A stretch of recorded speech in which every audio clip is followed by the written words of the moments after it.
మొన్ననే మత్స్యకారులకి 258 కోట్లు ఏదైతే వేట నిషేధ సమయానికి గుర్తు కూడా ఇచ్చాం. రేపు జూన్ 12 పాఠశాలలు తెరిచేలోగా తల్లికి వందనం కింద పిల్లల తల్లిదండ్రుల అకౌంట్లో డబ్బులు వేయాలని ఈరోజు పాలిట్ బ్యూరో నిర్ణయం చేశాం.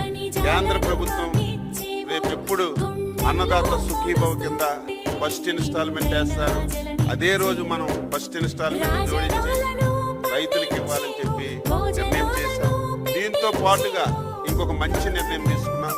రేపా ఎల్లుండ 10 రోజుల్లో రాష్ట్ర ముఖ్యమంత్రి గారు, జాతీయ పార్టీ అధ్యక్షులు ఈ 12 మాసాల్లో ఏ నెలలో ఏ సంక్షేమ పథకం ఇస్తాం, ఏ తారీఖుని ఇస్తాం అనేది ఒక సంవత్సరం క్యాలెండర్ కూడా వీలైనంత త్వరగా ముఖ్యమంత్రి గారు సంక్షేమ పథకాలు ఏదైతే సూపర్ 6లో కానీ ఏదైతే మనం హామీలు ఇచ్చామో ఒక్కొక్క మంత్ ఒక్కొక్క సంక్షేమ